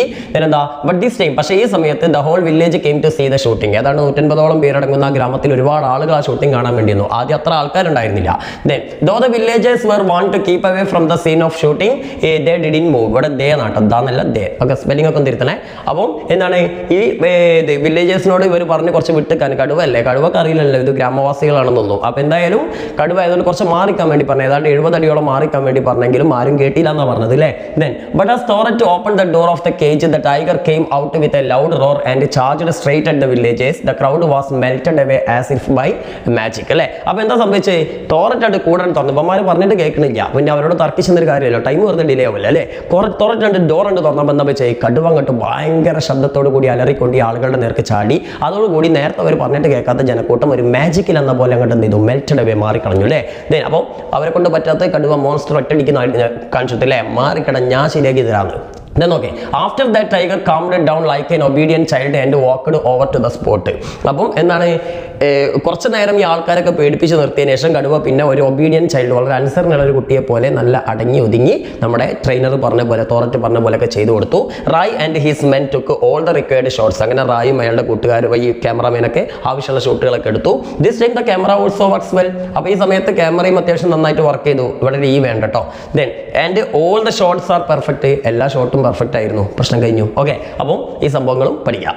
ഇനി അടുത്ത കാസ്റ്റവേ എന്ന് പറഞ്ഞിട്ടുള്ള ചാപ്റ്റർ ആണ്. ഈ ചാപ്റ്റർ നമ്മുടെ രവീന്ദ്രനാഥ് ടാഗോറിന്റെ ഒരു ചാപ്റ്റർ ആണ്. ഈ ചാപ്റ്ററിന്റെ കാര്യം അറിയാമല്ലോ, രണ്ടും ദമ്പതികളിൽ, അതായത് ഭാര്യയും ഭർത്താവാണ്. കിരൺ ഭാര്യയാണ്, സതീഷ് ശരത്ത് അവളുടെ ഭർത്താവാണ് അല്ലേ. ഇവർ രണ്ടുപേരും കൂടി നദിക്കരയിലുള്ള ഒരു വീട്ടിലാണ് താമസിക്കുന്നത്. രണ്ടുപേരല്ല, നമ്മുടെ ശരത്തിന്റെ അമ്മയും കൂടി ഉണ്ട് അല്ലേ. അപ്പോൾ എന്താ സംഭവം എന്ന് വിചാരിച്ചാൽ നമ്മുടെ കഥ തുടങ്ങുമ്പോൾ കിരണും ശരത്തും തമ്മിൽ ഭയങ്കര ഒരു വാക്തർക്കം നടക്കുകയാണ്. രണ്ടുപേരും അങ്ങോട്ടും ഇങ്ങോട്ടും ഭയങ്കര ഫൈറ്റ്. ഓക്കെ, എന്താ ഫൈറ്റിനെ ചൊല്ലിയിട്ട് അവരിങ്ങനെ തർക്കിക്കുന്നത്? കിരണ് നാട്ടിലേക്ക് പോകണം. ഓക്കെ, അവർ കുറച്ച് ദിവസമായിട്ട് ഈ വീട്ടിലാണ് താമസിക്കുന്നത്. ഈ വീട് കിരണ് ബോറടിച്ചിട്ടുണ്ട്, അവർക്ക് നാട്ടിലേക്ക് പോകണം. അപ്പോൾ എന്തിനാണ് ഈ വീട്ടിലേക്ക് മാറിയിരുന്നത്? കിരൺ എന്തോ വലിയൊരു അസുഖം ഉണ്ടായിരുന്നു. അപ്പോൾ ഡോക്ടർ പറഞ്ഞാണ് നാട്ടിൽ നിന്നൊന്ന് മാറി നിൽക്കണം, ഒന്ന് റെസ്റ്റ് എടുത്താലേ മാറുള്ളൂ എന്ന് പറഞ്ഞുകൊണ്ടാണ് ഇങ്ങനെ പുതിയൊരു വീട്ടിലേക്ക് അവർ താമസം മാറിയിരുന്നത്. അപ്പോൾ കിരൺ ഇപ്പോൾ ഇവിടെ നിന്ന് ബോറടിച്ച് പണിയൊന്നും എടുപ്പിക്കില്ല ഇവളെ കൊണ്ട്. ഇവളാണെങ്കിൽ ഭയങ്കര വൈബാണ്, ഇവൾക്ക് എപ്പോഴും എന്തെങ്കിലുമൊക്കെ ജോലി ചെയ്തുകൊണ്ടേ ഇരിക്കണം. പക്ഷേ ശരത്തിനും അതേപോലെ ശരത്തിൻ്റെ അമ്മയ്ക്കും കിരണിന് ഭയങ്കര കാര്യമായതുകൊണ്ട് അവളെ കൊണ്ട് ഒരു പണി എടുപ്പിക്കുന്നില്ല. അപ്പം വീട്ടിലിരുന്ന് അവൾക്ക് ബോറടിച്ച് അപ്പോൾ എങ്ങനെ നാട്ടിൽ പോകണം എന്ന് പറയുന്നു. പക്ഷേ ശരത്തിൻ്റെ അമ്മയ്ക്ക് ഇവളോട് ഭയങ്കര സ്നേഹമായതുകൊണ്ട് ഇവളെ വിടുന്നില്ല. ഡോക്ടർ കുറച്ച് ദിവസം കൂടി കഴിഞ്ഞിട്ട് പോകാനാണ് പറഞ്ഞത്. നിനക്ക് അസുഖം പൂർണ്ണമായിട്ടും ഭേദമായിട്ടില്ല എന്ന് പറയുന്നു. അതങ്ങനെയാണ് തർക്കം നടക്കുന്നത്. ആ തർക്കം നടക്കുന്ന സമയത്ത് പുറത്ത് ഇവിടെ തൊട്ടടുത്ത് തന്നെ പുഴയാണല്ലോ. ആ പുഴയിൽ ഒരു നാടക കമ്പനി സഞ്ചരിച്ചിരുന്ന ഒരു ബോട്ട് മറിയുന്നു. പുറത്ത് നല്ല മഴയും കൊടുങ്കാറ്റൊക്കെ ഉണ്ട്. അതിൽപ്പെട്ട് ബോട്ട് മറിയുന്നു. അതിൽ നിന്നൊരു പയ്യൻ നീന്തി കയറിയിട്ട് ഇവരുടെ വീട്ടിലേക്ക് എത്തുകയാണ്. ആ പയ്യനാണ് നീലകണ്ഠൻ. ഓക്കെ, ഇതാണ് നമ്മുടെ കഥയിലെ പ്രധാന കഥാപാത്രം. അങ്ങനെ നീലകണ്ഠൻ എത്തുന്നതോടെ നമ്മുടെ കിരൺ ഹാപ്പി ആവുന്നു. കിരണിന്റെ ഏകദേശം പ്രായമുള്ള ഒരു പയ്യനാണ്. അങ്ങനെ ഇവർ രണ്ടുപേരും കൂടി നല്ല കമ്പനിയാവുന്നു. നീലകണ്ഠൻ അത്യാവശ്യം നാടകത്തിലൊക്കെ അഭിനയിക്കുന്ന ഒരു പയ്യനായതുകൊണ്ട് തന്നെ അവൻ്റെ ഒരു അനാഥനാണ്, ഓർഫനാണ്. എന്തായാലും നീലകണ്ഠൻ കിരണിന് വേണ്ടിയിട്ട് ഒരുപാട് ഡ്രാമകളൊക്കെ ചെയ്തു കൊടുക്കുന്നു. കിരൺ ആണെങ്കിലും ഇവന് പലർച്ചും ഫുഡും അതേപോലെ തന്നെ ഡ്രസ്സും മറ്റുള്ളതൊക്കെ കൊടുത്തിട്ട് ഒരു അനിയൻ്റെ അല്ലെങ്കിൽ ഒരു മകൻ്റെ സ്നേഹം കൊടുക്കുന്നു. അങ്ങനെ നീലകണ്ഠന് കിട്ടാത്ത സ്നേഹം, അവൻ അനാഥനായിരുന്നു. പോരാത്തിന് ആ ഡ്രാമ ഗ്രൂപ്പിൽ ഒരുപാട് പീഡനങ്ങളൊക്കെ സഹിച്ച് ജീവിക്കുകയായിരുന്നു. അവൻ പെട്ടെന്ന് ഈ സമ്പന്നരായി ഇവരുടെ കുടുംബത്തിലേക്ക് എത്തിപ്പെട്ടതോടുകൂടി ഭയങ്കര ഹാപ്പിയായി. പോരാത്തിന് കിരണാണെങ്കിൽ സ്നേഹം വാരിക്കോരി കൊടുക്കുകയാണ്. അങ്ങനെ അമിതമായി സ്നേഹവും പരിചരണവും കിട്ടിയതോടെ അവസാനം നമ്മുടെ നീലകണ്ഠൻ എന്ത് ചെയ്യാണ്? കേടാവുകയാണ് അല്ലേ. നീലകണ്ഠൻ പുറത്തുള്ള കുറേ അലമ്പ് ചങ്ങന്മാരായിട്ട് കൂട്ടുകൂടുന്നു. തെരുവുപട്ടിയെ കൂടെ കൂട്ടിക്കൊണ്ടുവരുന്നു. അങ്ങനെ പിന്നെ ഫുള്ള് ബഹളം പ്രശ്നങ്ങളൊക്കെയാണ്. അയൽപക്കത്തൊക്കെ പോയിട്ട് ശല്യം ഉണ്ടാക്കും, മാവിന് കല്ലെറിയും. അങ്ങനെ നമ്മുടെ ശരത്തിന് എപ്പോഴും നീലകണ്ഠനെ കുറിച്ച് ഓർത്തിട്ട് പരാതികൾ വരികയാണ്. അവസാനം നീലകണ്ഠനെ ഒഴിവാക്കാൻ വേണ്ടി ശരത്ത് തീരുമാനിക്കുന്നു. പക്ഷേ കിരൺ സമ്മതിക്കുന്നില്ല. അതിൻ്റെ ഇടക്കാണ് നമ്മുടെ ശരത്തിൻ്റെ സഹോദരനായ സതീഷ് വരുന്നത്. സതീഷ് പറയുന്നത്, സതീഷ് വന്നതോട് കൂടിയിട്ട് നമ്മുടെ കിരൺ എന്ത് സംഭവിക്കുകയാണ്? നീലകണ്ഠൻ്റെ കൂട്ടുവിട്ട് സതീഷുമായിട്ട് ഒരുമിച്ച് കൂടുക. കാരണം സതീഷും നമ്മുടെ കിരണും തമ്മിൽ നേരത്തെ നല്ല കമ്പനിയാണ്. അപ്പോൾ നീലകണ്ഠനെ കിരൺ അറിയാതെ മറന്നു പോകുന്നു. അതോടെ നീലകണ്ഠന് സതീഷിനോട് ഭയങ്കര അസൂയാവും. കാരണം സതീഷ് വന്നതോടല്ലേ കിരണിന്റെ ഫ്രണ്ട്ഷിപ്പ് നഷ്ടപ്പെടുന്നത്. അപ്പോൾ എങ്ങനെങ്കിലും സതീഷിനൊരു പണി കൊടുക്കണമെന്ന് വിചാരിച്ചിട്ട് സതീഷിന്റെ ഒരു ഇങ്ക് സ്റ്റാൻഡ് ഉണ്ട്, ഒരു മഷിക്കുപ്പി വെക്കുന്ന ഒരു സാധനം. അപ്പോൾ ആ ഒരു ഇങ്ക് സ്റ്റാൻഡ് വില കൂടിയ ഒരു ഇങ്ക് സ്റ്റാൻഡാണ്. അത് മച്ചാൻ എന്ത് ചെയ്യുന്നു? മോഷ്ടിക്കുന്നു. മോഷ്ടിക്കല്ലാതെ വലിച്ചെറിയാൻ വേണ്ടി മോഷ്ടിക്കുന്നതാണ്. പക്ഷേ അത് യാദൃശ്ചികമായിട്ട് കിരൺ കണ്ടുപിടിക്കുകയാണ്. അവസാനം നീലകണ്ഠന് താൻ കിരണിന്റെ മുന്നിൽ ഒരു കള്ളനായല്ലോ എന്ന് ഓർത്തുകൊണ്ട് നീലകണ്ഠൻ അവിടുന്ന് നാട് വിട്ടു പോകുന്നതാണ് നമ്മുടെ കഥ. നാട് വിട്ടു പോകണം, പുഴ ചാടി ആത്മഹത്യ ചെയ്യുമെന്നറിയില്ല. എന്തായാലും അതൊന്നും ഇവിടെ കറക്റ്റായിട്ട് പറയുന്നില്ല. എന്തായാലും ഇതൊക്കെയാണ് ഇവിടുത്തെ കഥ. ഓക്കെ, അപ്പോൾ ശ്രദ്ധിക്കുക. The castaway is an interesting story written by Rabindranath Tagore. Rabindranath Tagore എഴുതിയ ഒരു രസകരമായ കഥയാണ് castaway. The story depicts the love and care experienced by an orphan boy named Neelakantha from a young lady named Kiran. Kiran എന്ന ഒരു യുവതിയിൽ നിന്നും ആർക്ക്? നമ്മുടെ നീലകണ്ഠന് കിട്ടുന്ന, നീലകണ്ഠ എന്ന് പറഞ്ഞ ഒരു അനാഥ പയ്യന് കിട്ടുന്ന സ്നേഹവും പരിചരണവുമാണ് ഇവിടെ എന്ത് ചെയ്യുന്നത്? നമുക്ക് പറഞ്ഞു തരുന്നത്. വൺ ഈവനിങ്, ഒരു ദിവസം വൈകുന്നേരം, in one of the river side houses in Chandak Nagar എന്ന് പറഞ്ഞിട്ടുള്ള സ്ഥലത്തുള്ള ഒരു നദിക്കരയുള്ള ഒരു വീട്ടിൽ Sharat and Kiran engaged in a verbal battle. ശരത്തും കിരണും എന്ത് ചെയ്യാണ്? ഒരു വെർബൽ ബാറ്റിൽ, ഒരു വാക്തർക്കത്തിൽ ഏർപ്പെട്ടുകൊണ്ടിരിക്കുകയാണ്. There were heavy rainfall and thunderstorm occurring outside. പുറത്താണ് നല്ല ഇടിമിന്നലോട് കൂടിയിട്ടുള്ള മഴ പെയ്യുന്നുണ്ട്. Then Kiran was sick and all her villagers wished that she would return to her house for a change. അപ്പോൾ കിരൺ കുറേ കാലങ്ങളായി അസുഖബാധിതയാണ്. അവളുടെ നാട്ടുകാരൊക്കെ അവളെങ്കിലും നാട്ടിലേക്ക് വന്നിട്ട് അവർ മാറ്റം വേണമെങ്കിൽ അവൾക്ക് നാട്ടിലേക്ക് വരണമെന്ന് ആഗ്രഹിക്കുകയാണ്. Kiran herself also wanted to go back to her native village because she believed that she was all right then. കിരണും എങ്ങനെയെങ്കിലും അവളുടെ നാട്ടിലെത്തിയാൽ മതി എന്നാണ്. കാരണം അവളുടെ വിചാരം അവളുടെ അസുഖമൊക്കെ മാറി എന്നുള്ളതാണ്. Then moreover she felt boredom by doing nothing there. മാത്രമല്ല ഈ വീട്ടിൽ ഒന്നും ചെയ്യാതെ അവൾക്ക് ഭയങ്കര ബോറടി തോന്നുന്നുണ്ട്. Then But Sharath and his mother wanted her son to stay a little longer because the doctor had suggested so. പക്ഷേ ശരത്തും ശരത്തിന്റെ അമ്മയും അവളോട് ഇവിടെ തന്നെ നിൽക്കാൻ വേണ്ടി വാശി പിടിക്കുകയാണ്, കാരണം ഡോക്ടർ അങ്ങനെയാണ് പറഞ്ഞത്. Then this was the subject of their verbal battle. ഇതായിരുന്നു ഇവർ തമ്മിലുള്ള ഈ ഒരു വാക്തർക്കത്തിന്റെ പ്രധാനപ്പെട്ട വിഷയം. ഓക്കെ, ഇനി their quarrel was interrupted by the arrival of Neelakanta, a survivor of an upturned boat in the river. നദിയിൽ മറിഞ്ഞിട്ടുള്ള ഒരു തലകീഴായി മറിഞ്ഞ ഒരു ബോട്ടിലെ സർവൈവർ ആയിട്ട് നീലകണ്ഠൻ വന്നതോടെ ഇവരുടെ വാക്തർക്കോട് അവസാനിക്കുകയാണ്. ഇവർ തർക്കം നടത്തിക്കൊണ്ടിരിക്കുന്ന സമയത്താണ് നീലകണ്ഠൻ അവിടേക്ക് എത്തുന്നത്. Then he belonged to a drama group. അവനൊരു നാടക സംഘത്തിന്റെ ഭാഗമായിരുന്നു. Their boat perished in the river as they were going to neighboring village for a show. ഒരു നാടകം അവതരിപ്പിക്കാൻ വേണ്ടി അടുത്തുള്ള ഗ്രാമത്തിലേക്ക് പോകുന്ന വഴിക്കാണ് അവരുടെ ആ ഒരു boat തകരുന്നത്. Then Neelakanta's arrival gave Kiran a new birth. അപ്പോൾ നീലകണ്ഠന്റെ ആ ഒരു വരവന്നെ കിരൺ ഒരു പുതുജീവൻ നൽകുകയാണ്, കാരണം കിരൺ ആകെ ബോറടിച്ച് നിൽക്കുകയായിരുന്നു. ആ സമയത്താണ് നീലകണ്ഠൻ വരുന്നത്, അതോടെ അവിടെ ഹാപ്പി ആയിട്ട് മാറുകയാണ്. Sharath and his mother became very happy as Kiran would stay longer there in the company of Neelakanta. നീലകണ്ഠന്റെ കമ്പനി കിട്ടിയതോട് കൂടിയിട്ട് കിരൺ ഇവിടെ തന്നെ കുറച്ച് കാലം കൂടി നിൽക്കുമല്ലോ എന്ന് ഓർത്തപ്പോൾ ശരത്തിനും അതേപോലെ തന്നെ ശരത്തിന്റെ അമ്മക്കും ഹാപ്പിയായി. അപ്പോൾ നീലകണ്ഠന്റെ വരവ് എല്ലാവർക്കും ഹാപ്പി ആക്കി അല്ലേ. But Neelakanta soon made bad friendship with naughty village boys and made A street dog as his pet. പക്ഷെ എന്താ സംഭവിച്ചത്, നീലകണ്ഠൻ ഉടനെ തന്നെ വളരെ വൈകാതെ തന്നെ അവിടെയുള്ള കുറേ ഗ്രാമത്തിലെ കുറേ പയ്യന്മാരായിട്ട് കൂട്ടുകൂടുന്നു. അതേപോലെ തന്നെ എന്താണ്, ഒരു സ്ട്രീറ്റ് മോങ്കറലിനെ, ഒരു തെരുവ് പട്ടിയെ തന്നെ പെറ്റാക്കി മാറ്റുന്നു. Soon Sarath got many complaints from his neighbourhood about Neelakanta and his friends. അങ്ങനെ ഉടനെ തന്നെ അധികം വൈകാതെ തന്നെ നീലകണ്ഠനെ കുറിച്ച് നീലകണ്ഠന്റെ സുഹൃത്തുക്കളെ കുറിച്ചും ഒരുപാട് പരാതികൾ നമ്മുടെ ശരത്തിന്റെ അടുത്തേക്ക് വരാൻ തുടങ്ങി. Though Sharath tried to send Neelakanta away, it became in vain by Kiran's strong protest. നീലകണ്ഠനെ എങ്ങനെയെങ്കിലും ഒഴിവാക്കാൻ വേണ്ടിയിട്ട് ശരത്ത് കുറെ ശ്രമിച്ചെങ്കിലും അത് നമ്മുടെ കിരണിന്റെ സ്ട്രോങ് ആയിട്ടുള്ള ശക്തമായ എതിർപ്പ് കാരണം അതൊന്നും നടന്നില്ല. Neelakanta performed various theatrical performance to entertain Kiran. അപ്പോൾ നീലകണ്ഠനാണെങ്കിൽ കിരണ് നല്ല സോപ്പിടില്ല, ഇടക്കിടക്ക് ഇവൻ എന്ത് ചെയ്യും, തിയേറ്ററിക്കൽ പെർഫോമൻസ്, നാടകത്തിലെ പല രംഗങ്ങളും ഇവൾക്ക് മുന്നിൽ അഭിനയിച്ച് കാണിച്ചു കൊടുക്കും.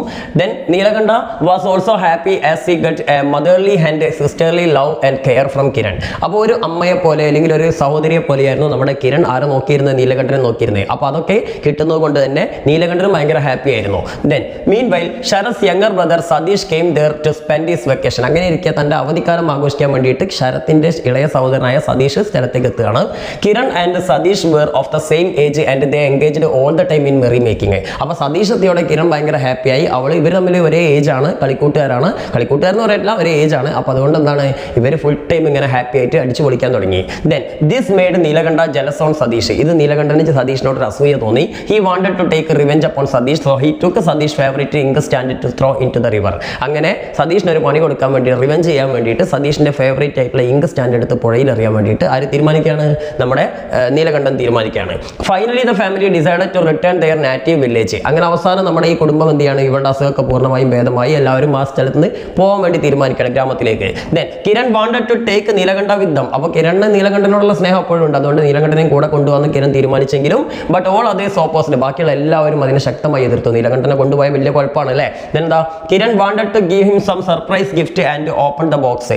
അപ്പോൾ എന്താ സംഭവിച്ചത്, നമ്മള് കിരണ് ഇവൻ എന്തെങ്കിലുമൊക്കെ സർപ്രൈസ് ആയിട്ട്, ഇവൻ ഏതായാലും ഒഴിവാക്കല്ലേ, അപ്പോൾ ഇവൻ എന്തെങ്കിലും സർപ്രൈസ് ഗിഫ്റ്റ് കൊടുക്കാന്ന് വെച്ചിട്ട് കുറച്ച് പൈസയും അതേപോലെ പുതിയ ഡ്രസ്സൊക്കെ മേടിച്ചിട്ട് ഇവന്റെ ബോക്സ് തുറന്നിട്ട് അതിൽ വെക്കാൻ വേണ്ടിയിട്ട് പോവാണ്. സർപ്രൈസ് ആയിട്ട് കൊടുക്കല്ലേ, നീലകണ്ഠൻ ഇല്ലാത്ത സമയത്ത് അവന്റെ റൂമിൽ കയറിയിട്ട് ആ ബോക്സ് തുറന്ന് അതിൻ്റെ ഉള്ളിൽ വെക്കാനാണ് പ്ലാന്.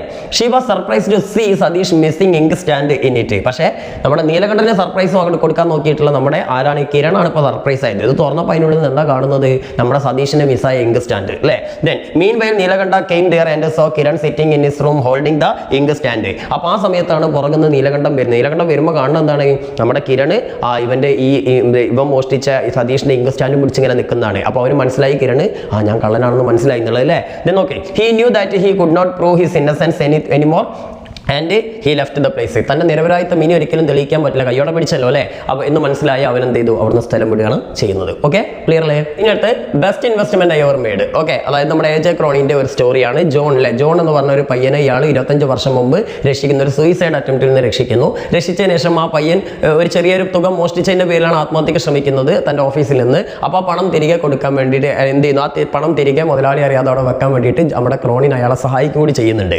എന്തായാലും ആ സംഭവത്തോട് കൂടിയിട്ട് ജോൺ നന്നാവുന്നു. ജോൺ പിന്നെ യുവാക്കളെയൊക്കെ സംരക്ഷിക്കുന്ന ഒരു വലിയ ചാരിറ്റബിൾ ട്രസ്റ്റ് ഒക്കെ നടത്തുന്ന ഒരാളായിട്ട് മാറുകയാണ്. അങ്ങനെ 25 വർഷങ്ങൾക്ക് ശേഷം ഈ ജോൺ നമ്മുടെ ക്രോണിനെ കണ്ടുമുട്ടുന്നു. ക്രോണിന് ആദ്യം ജോണിനെ മനസ്സിലായിട്ടില്ലെങ്കിലും കഥ പറഞ്ഞപ്പോൾ മനസ്സിലായി. അപ്പോൾ എന്തായാലും ഈ ജോണിന്റെ കഥയൊക്കെ കേട്ടപ്പോൾ നമ്മുടെ ക്രോണിൻ ചിന്തിക്കുന്ന ഒരു കാര്യം എന്താണെന്ന് വെച്ചാൽ, താൻ ഒരുപാട് മെറ്റീരിയൽ ഗെയിനിന്, ഭൗതിക നേട്ടങ്ങൾക്ക് വേണ്ടി താൻ ഒരുപാട് എന്ത് ചെയ്തിട്ടുണ്ട്, ഇൻവെസ്റ്റ്മെന്റുകൾ, ഗോൾഡിലും സ്വർണ്ണത്തിലും റിയൽ എസ്റ്റേറ്റിലും ഒക്കെ ഞാൻ ഒരുപാട് ഇൻവെസ്റ്റ്മെന്റുകൾ നടത്തിയിട്ടുണ്ട്. പക്ഷെ അതൊക്കെ തനിക്ക് ടെൻഷനും ആങ്സൈറ്റിയൊക്കെ നൽകിയിരുന്നത്. പക്ഷേ ഈ ഒരു നമ്മുടെ ജോണിന് കൊടുത്ത ഈ നിസ്സാരമായ തുക തനിക്ക് വലിയ സന്തോഷം നൽകുന്നു എന്ന് അയാൾ മനസ്സിലാക്കുകയാണ്. അപ്പോൾ അതുകൊണ്ട് അയാൾ പറയാണ് this is the best investment I ever made in life. അല്ലേ, ഞാൻ ജീവിതത്തിൽ നടത്തിയ ഏറ്റവും വലിയ ഇൻവെസ്റ്റ്മെന്റ് ഇതാണെന്ന് പറയാണ്. അല്ലേ, അപ്പോൾ ഇതാണ് നമ്മുടെ സ്റ്റോറി. ശ്രദ്ധിക്കും, the best investment I ever made is the heart touching short story written by A J. Cronin. A J. Cronin എഴുതിയ ഒരു ഹൃദയസ്പർശിയായിട്ടുള്ള ഒരു ഷോർട്ട് സ്റ്റോറിയാണ് best investment I ever made. The story narrates one of the incidents from author's early life as a doctor in London. ലണ്ടനിൽ അയാൾ ഡോക്ടറായി ജോലി ചെയ്തിരുന്ന കാലത്ത് നടന്ന ഒരു ചെറിയ സംഭവമാണ് ഇവിടെ കഥയായിട്ട് പറയുന്നത്. While returning from New York doctor Cronin noticed that one of his fellow voyagers watching him earnestly. അങ്ങനെ ഒരു ദിവസം ന്യൂയോർക്കിൽ നിന്ന് കപ്പൽ വരുന്ന സമയത്ത് ഇയാളുടെ കൂടെ ഉണ്ടായിരുന്ന സഹയാത്രികയിൽ ഒരാൾ ഇയാളെ തന്നെ ഇങ്ങനെ ഏർണസ്റ്റ്ലി വളരെ ആകാംക്ഷയോട് കൂടിയിട്ട് ഇയാളെ തുറച്ചു നോക്കുന്നതായിട്ട് നമ്മുടെ ക്രോണിന് മനസ്സിലായി. At first Cronin ignored him since he wanted to avoid shipboard contacts. അപ്പോൾ കപ്പലിൽ ഒരുപാട് ഇയാളൊരു ഫേമസ് എഴുത്തുകാരനൊക്കെ ആണല്ലോ, ഡോക്ടർ മാത്രമല്ല ഒരു എഴുത്തുകാരനുമാണ്. അപ്പോൾ അതുകൊണ്ട് തന്നെ കപ്പലിൽ ഒരുപാട് ബന്ധങ്ങൾ അയാൾക്കുണ്ട്. അവരൊക്കെ ഇങ്ങനെ വന്ന് ഇങ്ങനെ ഓരോ വിശേഷങ്ങൾ ചോദിക്കുന്ന ആ ബോറടി ഒഴിവാക്കാൻ വേണ്ടിയിട്ടാണ് അയാൾ ഇങ്ങനെ ഒറ്റയ്ക്ക് വന്നിരിക്കുന്നത്.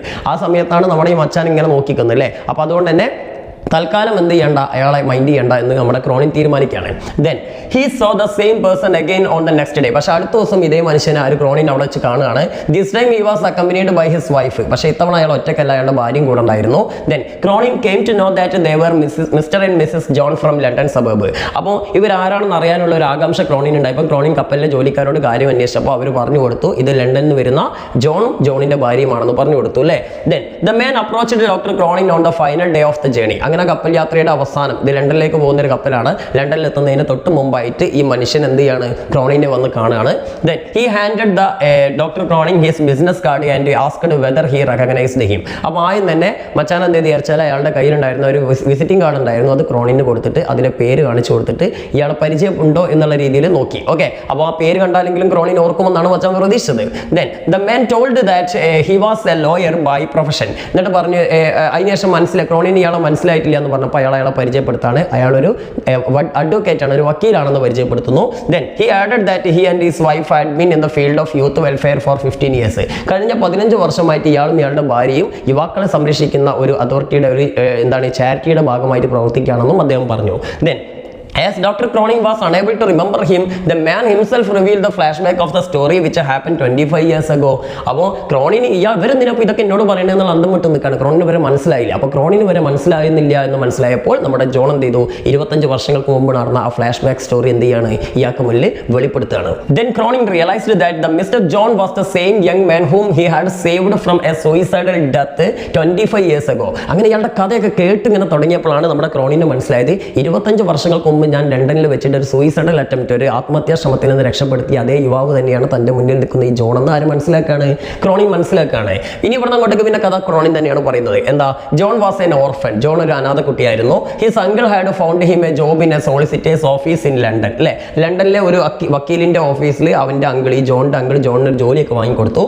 Then unfortunately John lost all his small savings by gambling. പക്ഷെ നിർഭാഗ്യവശാൽ ചില കൂട്ടുകെട്ടുകളൊക്കെ കാരണം ജോൺ എന്ത് വെച്ചാൽ ഗാംബ്ലിംഗ്, ചൂതാട്ടൊക്കെ നടത്തിയിട്ട് അവന്റെ പണമൊക്കെ നഷ്ടപ്പെടുത്തി. Then, in order to recoup his lost savings, he decided for a final gambling and stole some money from his office safe. അപ്പോൾ എല്ലാം നഷ്ടപ്പെട്ടാൽ നമ്മൾ അങ്ങനെയാണല്ലോ അല്ലേ, എല്ലാം തിരിച്ചു പിടിക്കാൻ വേണ്ടി അവസാനത്തെ ഒരു ശ്രമം നടത്തും. എന്തായാലും ജോണും അവസാനത്തെ അങ്ങനത്തെ ഒരു ശ്രമം നടത്തി. ഒന്നുകൂടി ഒരു ചൂതാട്ടം കൂടി നടത്തിയിട്ട് തന്നെ നഷ്ടപ്പെട്ട പണമൊക്കെ തിരിച്ചു പിടിക്കാമെന്നുള്ള പ്രതീക്ഷയിൽ ഒരു ചെറിയ തുക അവന്റെ മുതലാളി അറിയാതെ വക്കീലിന്റെ ഓഫീസ് സേഫിൽ നിന്ന് മോഷ്ടിച്ചു. But he lost in that effort. പക്ഷേ അവസാനത്തെ ഗാംബ്ലിംഗിലും അയാൾ പരാജയപ്പെട്ടു.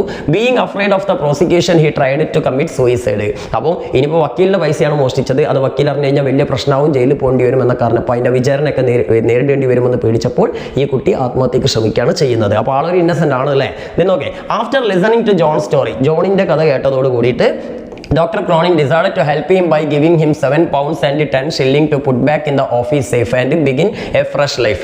അപ്പോൾ ജോണിന്റെ കഥ കേട്ടപ്പോൾ മനസ്സലിഞ്ഞ നമ്മുടെ ക്രോണിൻ തീരുമാനിച്ചു ഇവൻ മോഷ്ടിച്ച ആ പൈസ ഇവനെ തിരിച്ചു കൊടുക്കുക. 7 pounds 10 shillings ആണ്, അത് അവനെ തിരിച്ചു കൊടുക്കുക. എന്നാൽ പിന്നെ അവന് മുതലാളി അറിയാതെ സേഫിൽ വെച്ചാൽ പിന്നെ അവന് സേഫ് ആയല്ലോ അല്ലെ, ആ ജോലി തുടരല്ലോ. അപ്പോൾ അങ്ങനെ ക്രോണിൻ ആ പണം കൊടുക്കുകയാണ്. ക്രോണിൻ മാത്രമല്ല സഹായിച്ചത്, സർജന്റ് ഒരു പോലീസുകാരൻ അയാളുടെ റിസ്ക് ഒഴിവാക്കിയിട്ട് അയാൾ എന്ത് ചെയ്തു, കേസ് ചാർജ് ചെയ്തില്ല. അതേപോലെ തന്നെ അവിടെ നിന്ന് തന്നെ ലാൻഡ് ലേഡി അയാളുടെ ഈ ജോൺ എന്ന് താമസിച്ചിരുന്ന ആ ഒരു കോട്ടേഴ്സിലെ ആ ഒരു വ്യക്തി, ആ പെൺകുട്ടി പെണ്ണെന്താ ചെയ്തത്, ലാൻഡ് ലേഡി അവൾക്ക് ഒരു മാസത്തെ താമസവും ഭക്ഷണമൊക്കെ ഫ്രീ ആയിട്ട് കൊടുത്തിരുന്നു. അതൊക്കെ വേണമെങ്കിൽ നിങ്ങൾക്ക് ആഡ് ചെയ്യാട്ടോ. Then for John it was like a second life. ജോണിനെ സംബന്ധിച്ചിടത്തോളം അതൊരു രണ്ടാം ജന്മമായിരുന്നു. He determine to change his life to make a new beginning. അങ്ങനെ അവൻ ഒരു പുതിയ തുടക്കം ഉണ്ടാവാൻ വേണ്ടിയിട്ട് തീരുമാനിച്ചു ജീവിതത്തിൽ.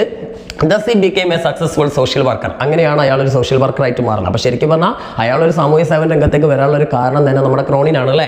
Then according to Dr. Cronin, the small amount of money he gave to John 25 years ago was the best investment in his life because it gave him immense pleasure. Okay, അപ്പം നമ്മുടെ ക്രോണിന്റെ അഭിപ്രായത്തിൽ അയാൾ അന്ന് ജോണിന് കൊടുത്ത ആ ചെറിയൊരു എമൗണ്ട്, 25 വർഷം മുമ്പ് കൊടുത്ത ആ ചെറിയൊരു എമൗണ്ടാണ് അയാളുടെ ജീവിതത്തിൽ ഏറ്റവും വലിയ ഇൻവെസ്റ്റ്മെന്റ്. കാരണം അത് അയാൾക്ക് ഇമ്മൻസ് പ്ലഷർ അല്ല, അങ്ങേയറ്റം സന്തോഷം നൽകുന്നുണ്ട് അല്ലേ. അപ്പോൾ സന്തോഷം കിട്ടാനല്ലേ നമ്മളെല്ലാം ചെയ്യുന്നത് അല്ലേ. അപ്പോൾ എന്തായാലും ഒരുപാട് സന്തോഷം കിട്ടുന്ന ആ ഒരു ഇൻവെസ്റ്റ്മെന്റ് തന്നെയാണ് തന്റെ ബെസ്റ്റ് എന്ന് അയാൾ പറയുന്നത്. ഓക്കെ അല്ലേ.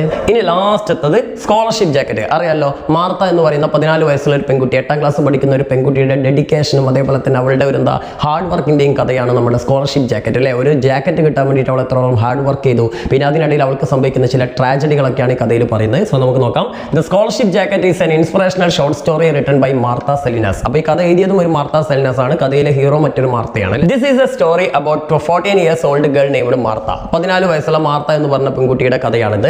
Her only goal was to win the scholarship jacket that the school awards to the class valedictorian. Class valedictorian എന്ന് പറഞ്ഞാൽ ക്ലാസ്സിൽ 1ാം സ്ഥാനം അല്ലെങ്കിൽ കൂടുതൽ മാർക്ക് വാങ്ങുന്ന ആൾ. അപ്പോൾ ക്ലാസ്സുകളിൽ ഏറ്റവും കൂടുതൽ മാർക്ക് വാങ്ങുന്ന ആൾക്ക് ആ സ്കൂളിൽ നിന്ന് കൊടുക്കുന്ന ഒരു ഗിഫ്റ്റ് ആണ് ഈ സ്കോളർഷിപ്പ് ജാക്കറ്റ്. ആ ജാക്കറ്റ് വാങ്ങുക എന്നുള്ളതാണ് അവളുടെ aim. Then Martha's elder sister Rosie had won the jacket before and moreover Martha is the class topper yet. അപ്പോൾ മാർത്തക്ക് 2 റീസൺ കൊണ്ട് എന്ത് ചെയ്യണം, ഈ ജാക്കറ്റ് വാങ്ങണം. ഒന്നാമത്തത് അവളുടെ ചേച്ചി റോസി എന്ന പേരിൽ അവളുടെ ചേച്ചി ഓൾറെഡി ഈ ജാക്കറ്റ് നേടിയിട്ടുണ്ട്. അവളൊരു പഠിപ്പിയായിരുന്നു. അതേപോലെ തന്നെ മാർത്തയാണെങ്കിൽ ഇപ്പോൾ എല്ലാ സ്കൂളിൽ 1 മുതൽ 8 വരെയുള്ള എല്ലാ ക്ലാസ്സുകളിലും അവളാണ് ടോപ്പർ. അപ്പോൾ അതുകൊണ്ട് തന്നെ അവൾക്കത് വേണം. Then so she was eagerly ലോങ്ങിങ് ടു ഗെറ്റ് ദ ജാക്കറ്റ്. അതുകൊണ്ട് അവൾക്ക് ആ ഒരു ജാക്കറ്റ് കിട്ടാൻ അവൾ അങ്ങേയറ്റം ആഗ്രഹിക്കുന്നുണ്ട്. ലോങ്ങിങ് എന്ന് പറഞ്ഞാൽ വളരെ ആഗ്രഹിക്കുക കേട്ടോ. Martha belong to a middle class family. മാർത്തയാണെങ്കിൽ ഒരു ഇടത്തരം ഫാമിലിയിൽ പെട്ടാണ്, അത്ര പൈസ ഒന്നുമില്ല. Her father was a farm labour. അവളുടെ അച്ഛനാണെങ്കിൽ ഒരു കർഷക തൊഴിലാളിയാണ്, സ്വന്തമായിട്ട് കൃഷിയിടം പോലും ഇല്ലാത്തൊരു കൃഷിക്കാരനാണ്. So she was looked after by her grandparents. അപ്പോൾ അയാളുടെ അടുത്ത് പൈസ ഇല്ലാത്തതുകൊണ്ട് തന്നെ ഇവളുടെ ഗ്രാൻഡ് പാരൻസ്, മുത്തശ്ശനും മുത്തശ്ശിയൊക്കെയാണ് ഇവളെ വളർത്തുന്നത്. She couldn't participate in any sports meet though she was blessed with an athletic physique. Physique എന്ന് പറഞ്ഞു കഴിഞ്ഞാൽ ശരീരഘടന. ഓക്കെ, നല്ലൊരു കായിക താരത്തിനുള്ള എല്ലാ ശരീരഘടനയും ആരോഗ്യമൊക്കെ ഉണ്ടായിരുന്നിട്ടും അവൾക്ക് സ്കൂളിലെ സ്പോർട്സ് മീറ്റിലൊന്നും പങ്കെടുക്കാൻ സാധിക്കാറില്ല, കാരണം പൈസ ഇല്ല അല്ലേ. ഇതിനെന്താ, Martha's dream turned upside down when she heard an argument between her teachers. അങ്ങനെ ഇത് അടുത്ത പാരഗ്രാഫിലാണ് ഇതുണ്ട് കേട്ടോ, ഇത് മാറിപ്പോയതാണ്. ഇത് അടുത്ത പാരഗ്രാഫിൽ തുടങ്ങണേ. Martha's dream turned upside down. അതായത് മാർത്തയുടെ സ്വപ്നം എന്തായി, തലകീഴായിട്ട് മറിഞ്ഞു. എപ്പോൾ അവളുടെ ടീച്ചേഴ്സിന്റെ 2 ടീച്ചേഴ്സിന്റെ സിമിസ്റ്റും ബോണും, ഹിസ്റ്ററി ടീച്ചറും മാത്സ് ടീച്ചറും, ഇവർ തമ്മിൽ പേരൊന്നും ഞാൻ അവിടെ വെച്ചിട്ടില്ല, പേരൊന്നും പഠിച്ച് കൺഫ്യൂഷൻ ആവണമെന്നില്ല. അപ്പോൾ എന്തായാലും ആ ടീച്ചർമാർ തമ്മിൽ നടക്കുന്ന ഒരു കോൺവെർസേഷൻ കേട്ടതോട് കൂടിയിട്ടാണ് ഇവളുടെ സ്വപ്നങ്ങളൊക്കെ തലകീഴായി മറിയുന്നത് അല്ലേ. ദോ their conversation Martha came to realize that the school board had, അതായത് ഇവരുടെ ഈ കോൺവെർസേഷനിലൂടെ മാർത്തയ്ക്ക് ഒരു കാര്യം മനസ്സിലാവുകയാണ്. എന്താ മാർത്തയ്ക്ക് മനസ്സിലാവുന്ന കാര്യം? School board had decided to give the jacket to John who stood second to Martha. മാർത്തയ്ക്ക് തൊട്ട് പിറകിലുള്ള ജോൺ എന്ന് പറഞ്ഞ ഒരു കുട്ടിക്ക്, ജോണിലെ ജോണ എന്നാണ് കേട്ടോ, ജോണ. ഓക്കെ, എന്തായാലും ജോണാന്നോ ജോനാന്നോ എന്തോ ആണ് സ്പെല്ലിംഗ് നോക്കണേ. അപ്പോൾ എന്തായാലും ജോണ എന്ന പേരുള്ള ഒരു കുട്ടിക്ക് എന്ത് ചെയ്യാണ്, ഈ സ്കൂൾ ബോർഡ് ഈ ഒരു ജാക്കറ്റ് കൊടുക്കാൻ തീരുമാനിച്ചിരിക്കുന്നു എന്നാണ് ആ മാഷന്മാരുടെ സംഭാഷണത്തിലൂടെ ഇവർക്ക് മനസ്സിലാവുന്നത്. The reason was that John's father was rich and Martha was a Mexican. അപ്പോൾ ഇതിന്റെ പ്രധാന കാരണം എന്താണെന്ന് വിചാരിച്ചാൽ, ജോണയുടെ ഫാദർ ബോർഡിൽ അംഗമാണ്, ഒരു പൈസക്കാരനാണ്, എന്നാൽ മാർത്തയാണെങ്കിൽ മെക്സിക്കനാണ്. അപ്പോൾ വംശീയതയൊക്കെയാണ് ഇതിന്റെ പ്രശ്നങ്ങൾ അല്ലേ. The principal informed her that the board had decided to pay $15 for the jacket. അങ്ങനെ അടുത്ത ദിവസം പ്രിൻസിപ്പാൾ മാർത്തയെ വിളിച്ചുകൊണ്ട് പറയുകയാണെന്ത്, നമ്മുടെ സ്കൂൾ ബോർഡ് എന്ത് ചെയ്തിട്ടുണ്ട്, ഒരു ചേഞ്ച് വരുത്തിയിട്ടുണ്ട് ജാക്കറ്റിന്റെ കാര്യത്തിൽ. $15 കൊടുത്താലേ ജാക്കറ്റ് കിട്ടുള്ളൂ. He had that if she paid the money she would get the jacket. ആ $15 നീ തരികയാണെങ്കിൽ നിനക്ക് ജാക്കറ്റ് കിട്ടുമെന്ന് അദ്ദേഹം പറഞ്ഞു. Martha felt very sad. ഇത് കേട്ടപ്പോൾ മാർത്തക്ക് ആകെ സങ്കടമായി. She asked the money to grand father. അവൾ ഓപ്ഷൻ ഇല്ലാതെ ഗ്രാൻഡ് ഫാദറിനോട് പൈസ ചോദിച്ചു. But the sensible old man told her that if she paid $15 it would not be a scholarship jacket. അപ്പം മുത്തശ്ശൻ അത്യാവശ്യം സെൻസിബിൾ ആണ്, അത്യാവശ്യം വിവരമുള്ള ആളാണ്. അപ്പോൾ അയാൾ പറഞ്ഞു, എന്ത് മാർത്ത, നീ ആ സ്കോളർഷിപ്പ് ജാക്കറ്റിന്റെ പൈസ കൊടുക്കുകയാണ്, പിന്നെ അതിന്റെ സ്കോളർഷിപ്പ് ജാക്കറ്റ് എന്ന് വിളിക്കൂല കേട്ടോ എന്ന് പറഞ്ഞു അല്ലേ. Martha told the same dialogue to the principal. Martha എന്ത് ചെയ്തു, മുത്തശ്ശൻ പറഞ്ഞ അതേ ഡയലോഗ് പ്രിൻസിപ്പാളിനോട് പോയി പറഞ്ഞു. And also told him to give the jacket to John. എന്നിട്ട് പിന്നെ വേറെ ഒന്നും കൂടി പറഞ്ഞു, എന്താ, നിങ്ങൾ ആ ജാക്കറ്റ് എടുത്തിട്ട് ജോനക്ക് കൊടുത്തോളൂ എന്ന് പറഞ്ഞു. Then this made the principal to rethink the matter and he assured that she would get the jacket. അപ്പോൾ ഇതൊക്കെ കൂടി കേട്ടപ്പോൾ നമ്മുടെ പ്രിൻസിപ്പാൾ ആകെ ഷോക്കായി. പ്രിൻസിപ്പാൾ അവസാനം സമ്മതിച്ച് തീരുമാനം മാറ്റി. എന്താ പറഞ്ഞത്, ഓക്കെ, നിന്റെ കാര്യത്തിൽ ഞാനൊരു തീരുമാനം എടുത്തോളാം, നിനക്ക് ജാക്കറ്റ് കിട്ടുമെന്ന് അവൾക്ക് ഉറപ്പ് കൊടുക്കുകയാണ് അല്ലേ. അപ്പോൾ മക്കളെ, കാര്യങ്ങൾ കിട്ടിയില്ലേ? കുതിർന്നിട്ട് പഠിച്ചുകൊണ്ട് പരമാവധി ഇതിൽ എത്രത്തോളം നിങ്ങൾക്ക് പഠിക്കാൻ പറ്റുന്നത് എനിക്കറിയില്ല, എന്നാലും പരമാവധി പഠിക്കുക. പഠിച്ചിട്ട് ഇനി നിങ്ങളുടെ ഭാഷയിലേക്ക് മാറ്റണം, നിങ്ങളുടെ ഭാഷയിലേക്ക് മാറ്റിക്കുക. ഞാനൊരു ഐഡിയ തന്നതാണ്. ഇനി അതല്ല ഇതന്നെ ഇതേപോലെ കാണാൻ പഠിക്കുകയാണെങ്കിൽ ഇതുപോലെ കാണാൻ പഠിക്കാം. എന്തായാലും ഫുൾ മാർക്ക് തന്നെ ആശംസിക്കുകയാണ്. ഇനി ഇതിൽ ഇതൊക്കെ ഇത്ര എഴുതി കഴിഞ്ഞാൽ മാർക്ക് കിട്ടുമോ എന്നൊക്കെ ചോദിക്കുന്ന ആൾക്കാരോട് എനിക്കൊന്നും പറയാനില്ല. മാർക്ക് കിട്ടുമെന്ന് പറയാനല്ലാതെ വേറെ എന്ത് പറയാനാണ് മക്കളെ. ഇതൊക്കെ നിങ്ങൾ ആദ്യമായിട്ട് SLC പരീക്ഷ എഴുതുന്നതാണ് നിങ്ങൾക്ക് തോന്നുന്നത്. ഞാൻ എല്ലാ കൊല്ലവും ഒരുപാട് കുട്ടികളെ SLC പരീക്ഷ എഴുതിപ്പിക്കുന്നതാണ്. നമുക്ക് ഒരുപാട് കുട്ടികളുടെ പേപ്പറുകളൊക്കെ കാണുന്നതാണ്. അതുകൊണ്ടാണ് ഞാൻ പറയുന്നത് മാർക്ക് കിട്ടും. ഓക്കെ, വെറുതെ പറയുന്നതല്ലോ. അപ്പോൾ എന്തായാലും ഓൾ ദ ബെസ്റ്റ്.